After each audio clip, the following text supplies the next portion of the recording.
Haleluya, watu wa Mungu. Kazi ya kibali kwa maisha ya mwanadamu. Namba 2, humpa mtu kuinuliwa kuliko wengine.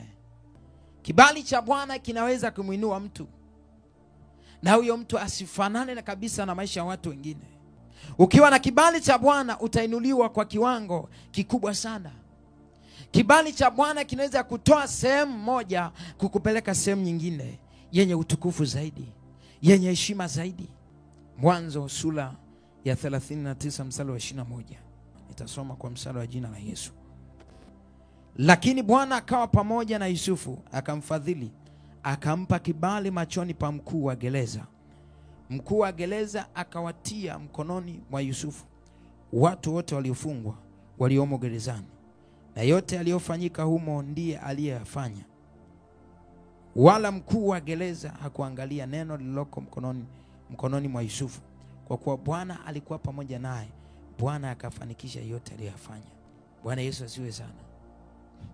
Sasa tunaweza tukaona background ya kwa ufupi sana ya Yusufu. Yusufu alikuwa ni mtoto wa Yakobo, tena wa mwisho. Alikuwa na maono yake makubwa sana ambayo Mungu alikuwa anamuonyesha kwa njia ya ndoto. Alijaribu kuyaexpose kwa rafiki zake au kwa ndugu zake. Alijaribu kudisclose au kuweka wazi yale maono, lakini ndugu zake ikaonekana hawajafurahishwa nayo.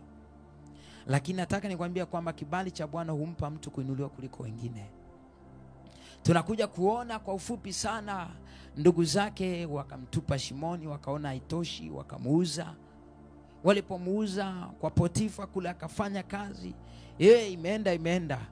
Akapata kibali kwa Potifa, akawa msimamizi, akawa manager wa mali za Potifa. Akawa manager, msimamizi, controller wa mazingira yote ya nyumba ya Potifa. Ikafika mahali imeenda, adui ametengeneza njia, mke wa Potifa anamtamani. Imeenda, kasingiziwa kubaka mke wa Potifa, kapelekwa gerezani. Kupeleka gerezani, kafungwa. Neema, kibali cha Bwana bado kipo juu ya Yusufu. Yusufu akapata kibali kwa mkuu wa gereza, akawa kiongozi, akawa manager wa wafungwa wengine. Bwana Yesu asiwe sana.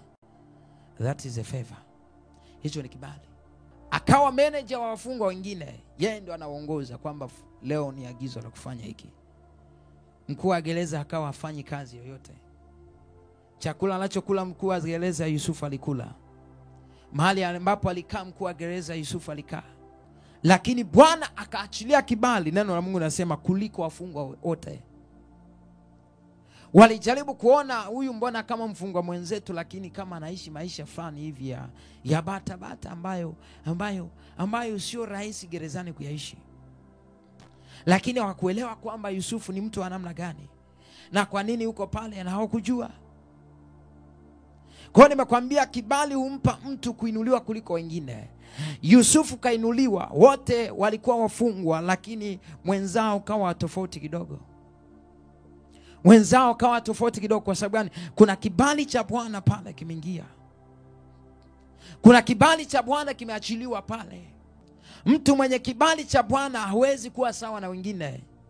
Hawezi kuishi maisha sawa na watu wengine. Lazima kuna utofauti, lazima kuna namna fulani atakuwa tofauti. Yusufu anakuwa manager wa wafungwa wengine. Ukiwa na kibali cha Bwana utainuliwa kwa kiwango kikubwa sana, mwana wa Mungu. Tunakuja kuona ukiendelea kusoma habari ya Yusufu anakuwa ni mtu tofauti, anatafsiri ndoto za wafungwa wenzake. Wakiota wanashindwa kuelewa maana yake nini hiyo ndoto, anawatafsiria. Kuna kamfanya usafi hapo, kanafanyage usafi gerezani. Mfalme kaota ndoto kule. Ndoto imemchanganya, imemvuruga, haelewi. Bwana Yesu asiwe sana. Haelewi. Wachawi, waganga, kina nani wanajaribu kutafsiri, lakini imeshindikana. Anaona ng'ombe sijui 7 zilizonona na ng'ombe zilizokonda 7. Alafu zile ng'ombe zilizokonda zinameza ng'ombe zile zilizonona. Anaanza kuchanganyikiwa, anajiuliza hii ndoto namna gani? Yaani hizi ng'ombe zilizokonda zinameza ng'ombe ambazo zimenona. How come? How is it possible? Inawezekanaje? Lakini Yusufu kupitia kutafsiri ndoto za wafungwa na habari zake zikasikika. Akaitwa kwa mkuu, akaitwa kwa mfalme. Alipoenda kwa mfalme, katafsiri ndoto yake. Kibali cha Bwana hicho, mpaka tunakuja kumwona Yusufu amekuwa waziri mkuu. Kutoka kufungwa, kutoka kuuzwa, kutoka house boy mpaka kuwa waziri mkuu, kwa sababu ya kibali cha Bwana kilichokuwa juu yake. Yusufu akainuliwa zaidi ya ndugu zake wote ambao walimuuza. Yusufu akawa na maisha bora kuliko ukoo wake wote. Yusufu. Bwana Yesu asiwe sana. Kuna mtu anaelewa kile ambacho Roho Mtakatifu anatufundisha leo? Tunaendelea kusonga mbele. Pointi namba 3. Kazi ya kibali au faida ya kibali kwa maisha ya mwanadamu.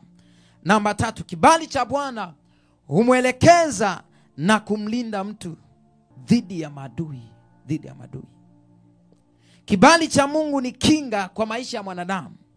Kibali cha Bwana ni kinga kwa maisha yako wewe mama, kwa maisha yako wewe baba, kaka, dada, familia yako, ndoa yako. Ndoa yako ikiwa na kibali cha Bwana, ndoa yako itakuwa salama. Familia yako ikiwa na kibali cha Bwana, familia itakuwa salama. Huduma yako ikiwa na kibali cha Bwana itakuwa salama. Leo hii kuna watu wanafanya vitu mbalimbali, lakini wako hatalini, wako katika wasiwasi na mashaka ya kufilisika au ya kurudi nyuma au ya kukatishwa tamaa au ya kufilisiwa na watu wengine, kwa sababu hana kibali. Lakini ukiwa na kibali hautakuwa na wasiwasi. Kibali cha Bwana kitakuwa kinga juu ya maisha yako. Kitakuwa kinga katika lolote unalolifanya. Kitakuwa kinga katika kila eneo ambalo unapita. Kibali cha Bwana, favor of God. Bwana Yesu asiwe sana. Zaburi sura ya 5 mstari wa 12, neno la Mungu linasema hivi: kwa maana wewe utambariki mwenye haki, Bwana utamzungushia radhi kama ngao. Utamzungushia radhi kama ngao. Kwa maana wewe utambariki mwenye haki. Mungu hawezi kuachilia kibali kama sio mwenye haki.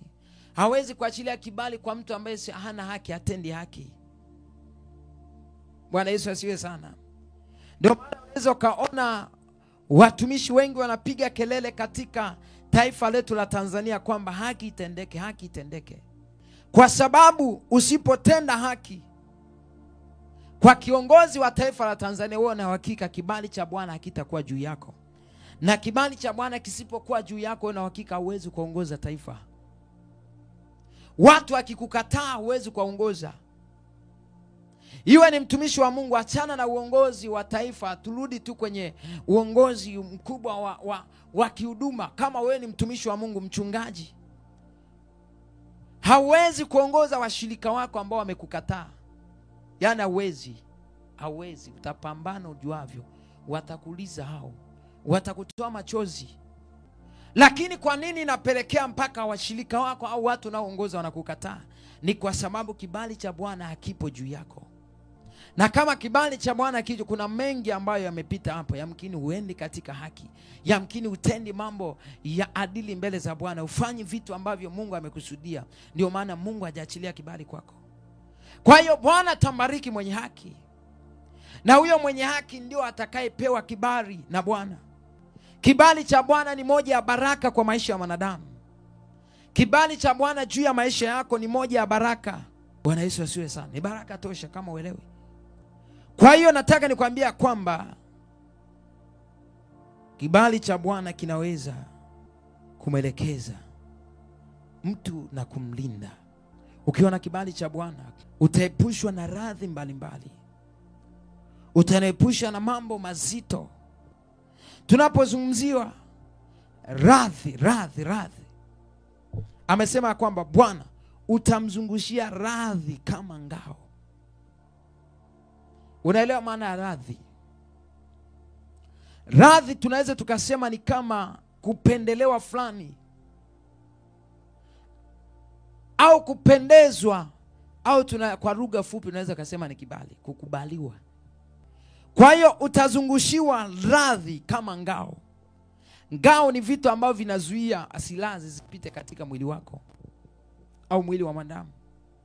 Sasa Mungu atazungusha kibali katika maisha yako. Akisha zungusha kibali katika maisha yako, uwe na uhakika ya kwamba maana yake utakuwa salama. Ndio maana anasema pointi ya 3 ni kwamba kibali cha Mungu ni kinga kwa maisha ya mtu dhidi ya maadui. Kibali kinakuwa ni kama ngao katika maisha yako, kama ngao katika familia yako, kama ngao katika kila eneo ambalo unapita. Kibali cha Bwana